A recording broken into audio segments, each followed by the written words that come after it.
오늘 본문은 사실은 부자 청년이라고 마지막에 기록된 재물이 많은 거로 바로 이 청년이 예수님에게 와서 일종의 영생을 어떻게 얻을 수가 있습니까?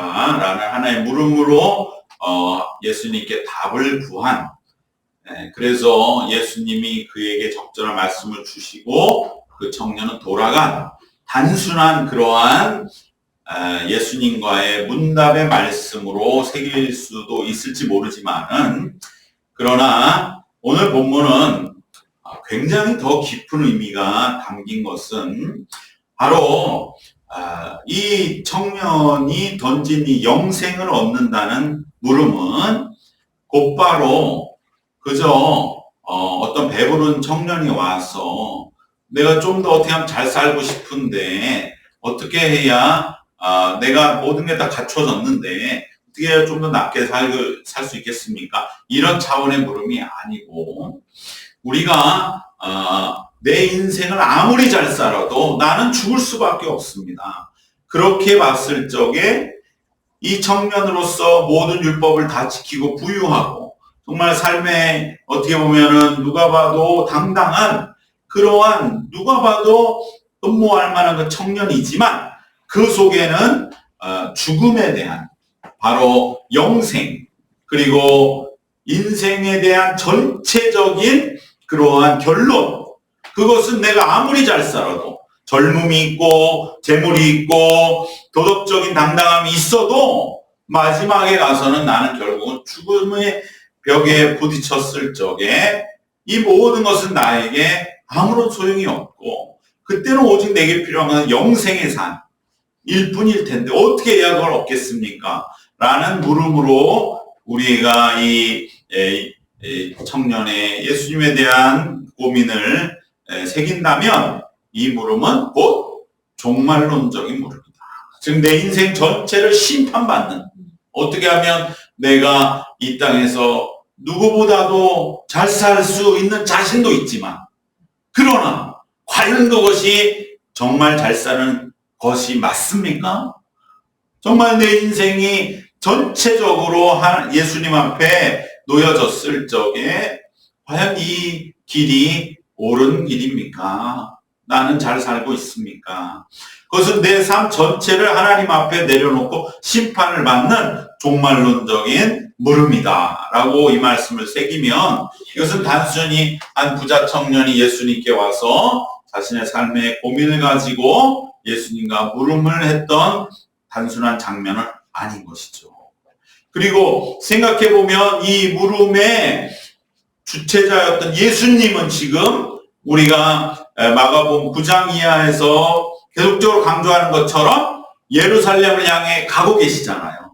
그러니까 예수님 자신이 지금 종말론적인 행진, 삶의 마지막을 향해 나아가는 발걸음 중에서 만난 이 청년과의 만남 속에서 서로 나눌 수 있는 그러한 마지막 대화는 결국은 우리 인생 전체를 놓고 내가 과연 어떻게 살아야 마지막에 삶에 참된 구원과 내 인생 전체가 하나님 앞에서 어떻게 심판을 받을 수가 있겠는지에 대한 종말론적인 물음을 드리고 받을 수밖에 없는 그 상황인 것을 우리가 한 번 더 기억해 본다면, 오늘 이 물음은 한 청년의 인생을 바꾸고 한 청년이 자신의 인생 전체를 하나님 앞에 내려놓는 그러한 놀라운 말씀으로 우리는 새기게 되는 줄로 믿습니다. 이 청년은 오늘 본문에 보는 것처럼 너무나 자부심이 있습니다. 감히 예수님 앞에 나와서 대단한 물음을 던지는 것이죠. 어떻게 영생을 얻을 수 있습니까? 사실 예수님 앞에 나왔던 사람들은 이러한 고차원적인 물음을 던진 사람은 없어요. 전부 다 병 고쳐주십시오. 전부 다 목에 눈뜨게 해주십시오. 나를 살려주십시오. 내 문제 해결해 주십시오. 뭔가 다급한 생의 기본적인 문제, 우리가 배에 빠져 죽게 생겼으니 구원을 건져 주십시오. 귀신, 우리 자녀가 귀신에 들렸으니 고쳐주십시오. 그러한 1차원적인 물음이었지. 이 청년은 세상적으로 아무 아쉬울 것도 없고 예수님보다도 훨씬 더 계층적으로는 낮았다고 말하기 어려운 계층인데도 불구하고 예수님께 나와서 던진 물음이 내 문제를 1차원적인 필요를 해결해 달라는 것이 아니라 영생을 얻겠습니까? 이렇게 묻는 사람은 예수님의 앞에 나온 자 중에는 없었습니다. 물론 밤에 찾아온 니고데모가 밤에 와서 예수님이 하시는 것을 보니 하나님이 우리에게 보내신 그러한 분명한 하나님의 사자인 것은 분명한 것 같습니다. 하나님 보내신 분이 맞으시죠? 이 정도의 물음은 됐지만 그 물음보다도 사실은 이 청년의 물음은 한 수 더 높은 거지요. 어떻게 영생을 얻겠습니까? 어떻게 보면 예수님이 이 땅에 오신 이유가 1차원을 병 고치고 오병이어로 먹이고 우리에게 문제를 해결하는 것이 아니라 영생을 주시기 위함이다. 이것을 이 청년이 마치 알고 있다는 듯이 이 물음을 던질 때 예수님이 어여쁘게 여기지 않으실 수 없는 것이죠. 어떻게 네가 그러한 물음을 하느냐. 모두 나한테 온 사람은 고쳐달라, 살려달라, 먹여달라, 못 살겠다. 그러한 1차원적인 물음뿐이었는데 너는 어찌하여 아쉬울 것 하나 없는 것 같은 청년이 내게 와서 영생을 물어보느냐. 예수님도 이제 마지막 십자가를 향해 가시는 길에서 비로소 이제 제대로 된 물음을 던지는 한 젊은 인생을 만나게 되신 것이죠. 이 청년은 이처럼 자랑할 만한 삶이라고도 볼 수 있고 도덕적인 긍지도 있었습니다. 예수님이 계명 중에 가장 기본적인 10계명 중에 인간의 규범에 해당하는 5에서 10계명을 그대로 말씀하시거든요. 6계명부터 10계명 10번째까지 말씀하시고 5번째를 부모를 공경하라는 맨 마지막에 그렇게 말씀했을 때 나는 이것을 다 지켰다고 생각이 됩니다. 왜냐하면 내가 어긴 것이 없거든요. 이렇게 예수님 앞에 말할 정도로 아주 도덕적인 긍지가 있는 삶을 살았지만 그런데 이 청년이 그럼에도 불구하고 예수님께 나왔다고 하는 것은 그가 예수님에 대해서 어느 정도 잘 알고 있는 청년이었다는 것을 우리에게 분명하게 알게 해줍니다. 왜 예수님께 나와 영생을 여쭙고 예수님을 선한 선생님이라고 정확하게 그렇게 부를 수가 있었겠습니까? 이것은 이 청년이 그냥 어설프게 할 수 있게 나온 게 아니라 그가 그래도 예수님에 대해 많이 듣고 따라서 다녀서 뭔가도 좀 들어보고 했던 나름대로 고민도 했던 청년임에 분명합니다. 그런데 자기도 떳떳한 인생을 살았는데 예수님을 보니까 자기가 죽음으로 인해 두려워하고 있는 예수님보다 훨씬 더 사회적인 풍성함과 지위는 있지만 예수님을 보니까 자기 자신이 왜소해지는 것이죠. 참 이것이 놀라운 겁니다. 우리가 기독교인들이 예전에는 그러한 삶의 그 끄는 힘이 있었어요. 저 사람들 우리보다 못 살고 어렵게 살고 힘들게 사는데도 뭔가 돈만 많은 사람들이 볼 때는 뭔가 저 삶이 자기보다 더 좋아 보이는 그러한 영광, 그 믿는 자의 영광이 있었습니다. 그러한 영광 우리가 위해서 기도해야 할 줄로 믿습니다. 현대그룹이 있잖아요. 현대그룹이 그 자녀들이 많은 경우에 정동제일교에서 결혼합니다. 그 잘 모르셨나요? 왜냐하면 정주영 회장이 자기는 강원도 시골 촌 사람이라 자기는 잘 몰라도 서울 와서 사업을 해보니까 왠지 교회 가는 사람들이 행복해 보이고 좋아 보이더라고요. 그래 자식들한테는 너네들은 나중에 신앙을 가져라. 그러면서 그 이후로 현대의 많은 그 집안의 후손들, 이런 정동제에서 결혼한 사람이 굉장히 많아요. 뭔가 기독교인들이 그러한 뭔가 이 부자 청년이 자기는 남부럴 것 없이 살았는데, 훨씬 호강하고 살았는데, 예수님은 훨씬 더 고생하고 어떻게 보면은 정말 가난하게 사시지만 자기가 그 삶을 봤을 때는 왠지 모르게 왜소하고, 저분은 내가 부자로서 사는 삶의 그 이상의 삶을 말하고 있구나. 그 이유가 뭘까? 그것은 바로 내가 영생의 삶 앞에서는 그를 동등해 줄 수 없기 때문에, 바로 그 고민을 가지고 예수님께 나온 것입니다.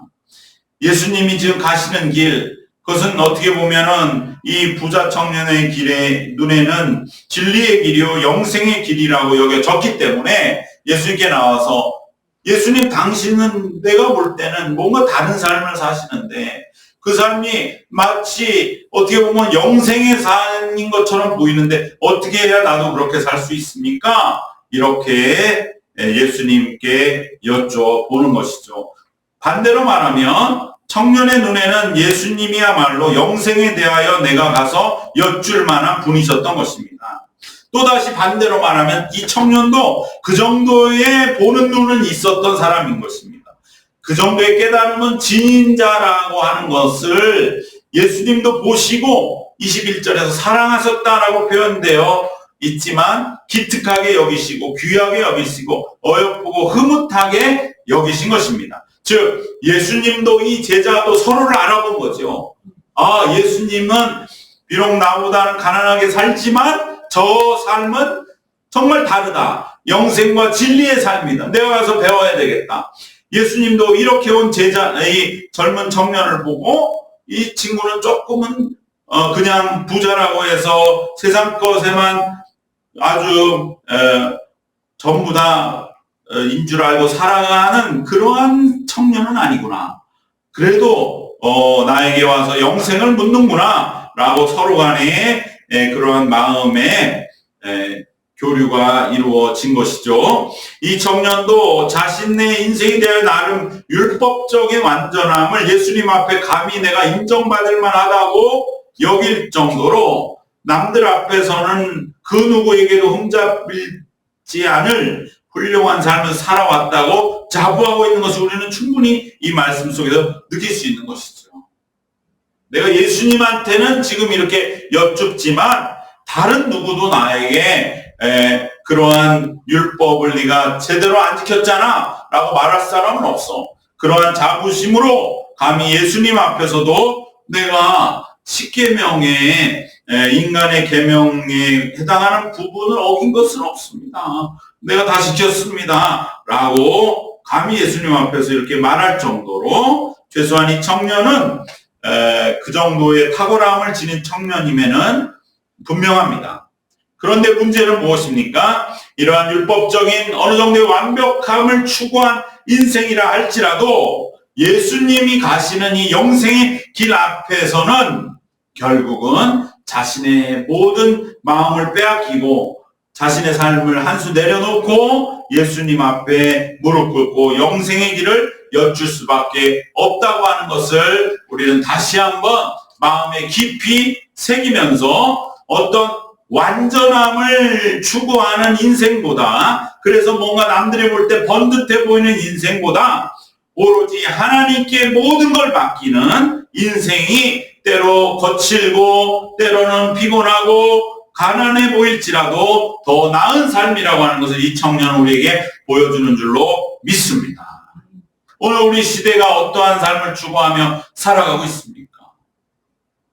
우리는 그저 어떤 나만의 완벽함을 가지고 내가 생각하는 삶의 틀의 모습을 가지고 그러한 삶의 대단한 것처럼 살아가는 그 인생의 모습에 대하여 그렇지 않고 때로는 거칠고 때로는 피곤하고 때로는 가난할지라도 하나님 앞에 다 내 가진 것을 팔아 가난한 자에 나눠주고 네 자신을 내려놓고 하나님 앞에 맡기고 그리고 예수님을 따르는 그 인생이 답인 것을 오늘 우리에게 말씀해주고 있는 줄로 믿습니다. 우리가 삶에서 추구하는 나름대로의 어떠한 제한적인 그러한 정당함과 완벽함이라는 것이 얼마나 보잘것없는 것인지 우리는 이 청년을 통해서 오늘 우리 시대에 경고하고 있는 줄로 믿습니다. 톨스토이의 소설 이반 데니소비치의 하루라는 소설에서 그 이반 데니소비치라는 인물이 대법관이지만 그가 정년 퇴임할 때 가지는 인생의 허무함, 자기가 대법관, 법관 중에 법관으로서 누구에게도 봐도 완벽한 인생을 살았다고 남들에게 이제 격려받고 박수받고 은퇴하는 그날에 그는 오히려 내가 인생을 너무나 허무하고 잘못 살았다고 하는 그 마음의 깊은 갈등과 고뇌를 표현한 작품을 읽으면서 결국 아무리 훌륭한 삶을 살았다 할지라도 이 청년이 예수님 앞에 와서 영생을 여쭙는 이 물음에서 사람은 절대로 피해 나갈 수 없다는 것을 우리는 마음에 새기면서 오늘 우리는 분명한 믿음과 복음의 그 분명한 뜻을 세상 가운데 나타내야 할 줄로 믿습니다. 우리가 지금 또 어쩌면 마음에 상심할 때에 대개는 내 나름대로의 어떤 정당함과 내 삶에 대한 긍지와 완벽함에 흠집이 날 때 우리의 마음이 상심하는 경우가 많습니다. 왜 이렇게 되었는가? 원래는 이렇게 돼야 했는데 그게 왜 안 됐을까? 그런데 우리가 반드시 원하는 대로 내가 되었다 할지라도 그 만족함은 잠깐일 뿐이요.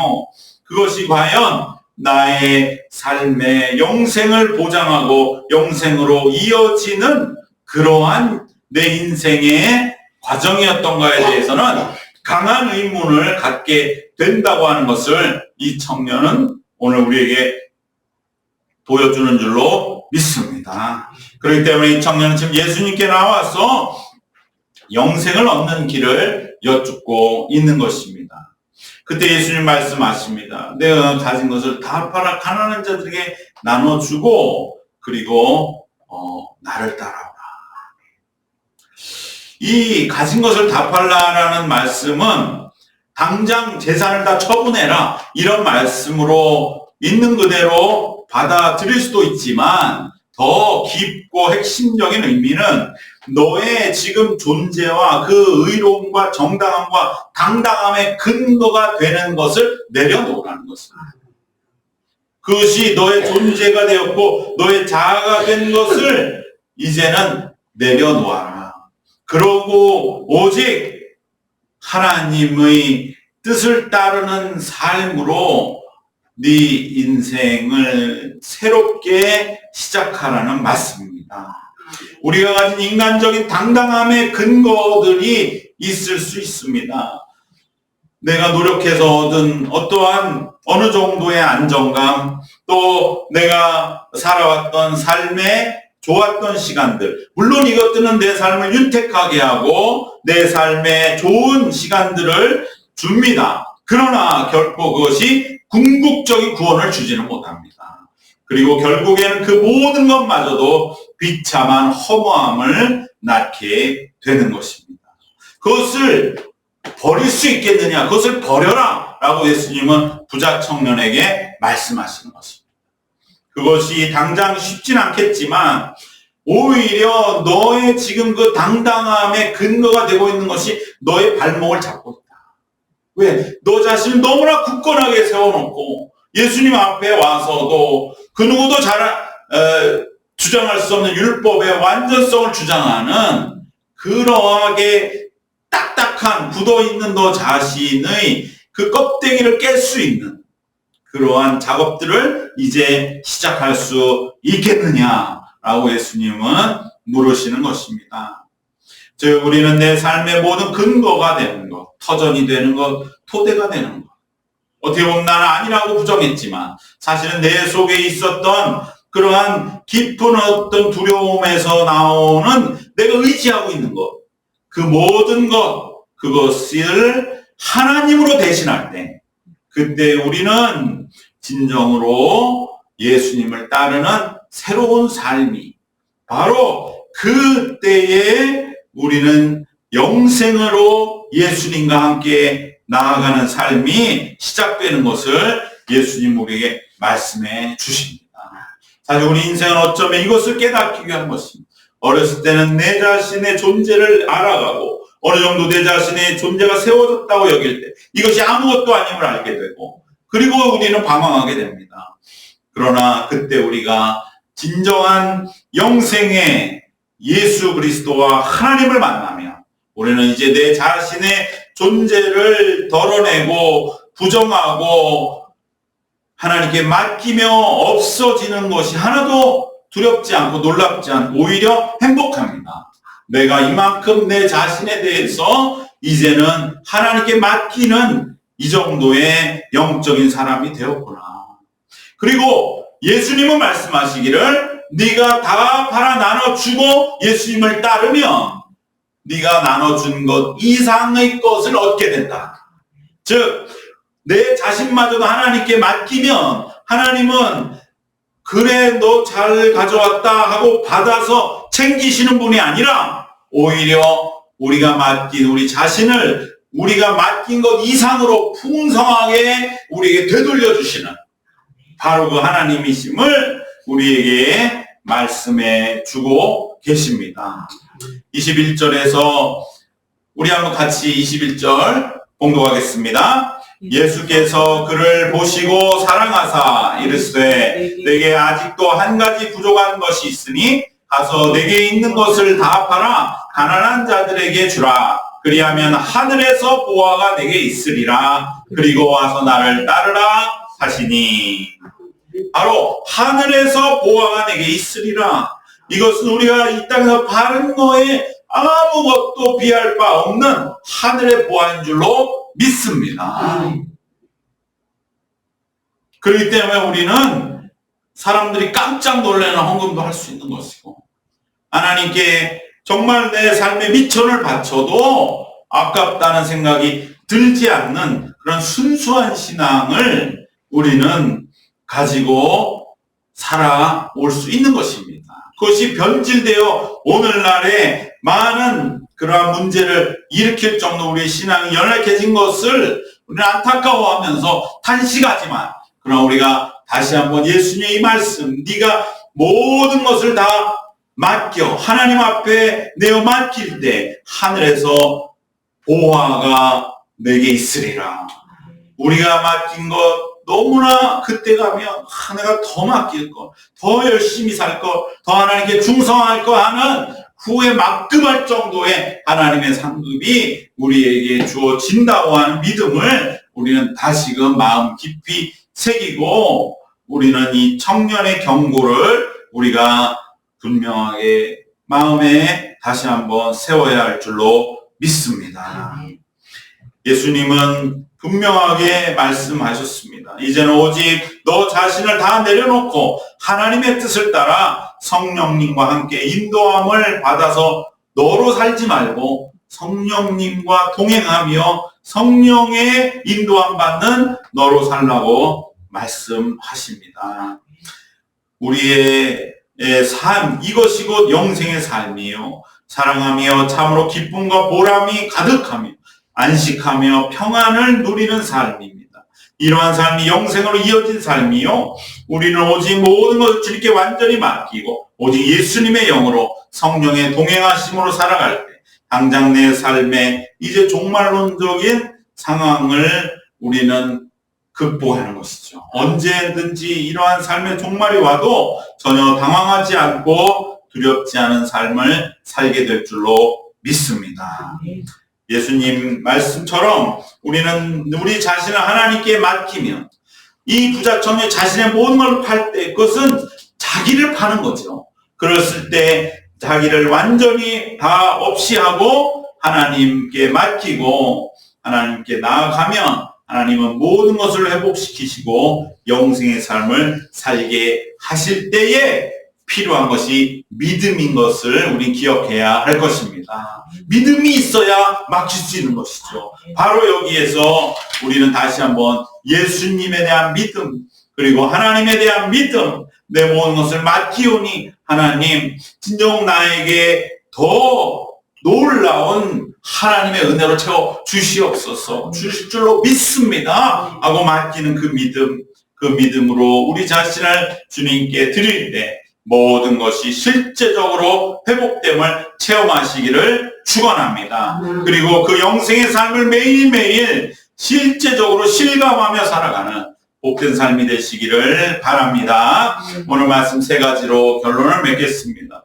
아무리 인간적으로 훌륭한 삶도 하나님 앞에 모든 것을 맡기려고 애썼던 예수님, 그의 자신의 생명까지도 십자가 앞에서의 자신의 모든 것도 맡기신 삶에 비할 바가 못된다는 것을 기억하고 믿는 자의 삶이야말로 진정으로 세상에서 하나님이 가장 높게 여기시는 삶이라고 하는 것을 기억해야 할 줄로 믿습니다. 두 번째로 내 존재 인간적인 근거를 다 내려놓고 오직 하나님의 인도하심과 예수님의 영과 성령의 이끄심으로 우리 자신을 대신 채워나가야 할 줄로 믿습니다. 그것이 영생의 삶인 것을 예수님은 제 청년에게 말씀하신 것을 기억해야 할 줄로 믿습니다. 마지막으로 내 삶을 온전히 주님께 맡기면 하나님은 모든 것 이상, 우리가 맡긴 것 이상으로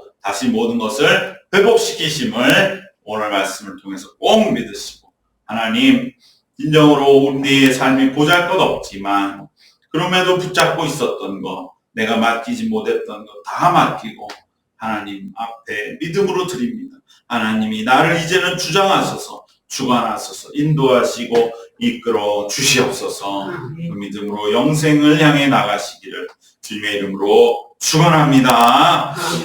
하나님 감사합니다. 우리에게 진정 인간적인 모든 삶보다 진정 하나님을 향한 영생의 삶의 길을 살도록 우리를 인도하여 주시는 이 놀라운 은혜를 다시 한번 진정 우리가 날마다 체험하며 실감하며 살아가게 하여 주시옵소서. 그리하여 우리들이 진정 하나님 안에서 더욱더 언제나 복되고 정말 우리의 모든 것을 맡긴 증거의 그 기쁨으로 살아가는 남은 생, 영생의 삶을 사는, 그리하여 하늘의 보화와 우리에게 우리의 바친 것 그것을 무색할 정도로 우리의 예비되어 있음을 믿는 믿음으로 오늘 한 날 또 우리 앞날을 살아가는 영생의 하루하루가 되는 우리 모두가 되게 하여 주시옵소서. 예수님의 이름으로 기도드리옵나이다. 아멘.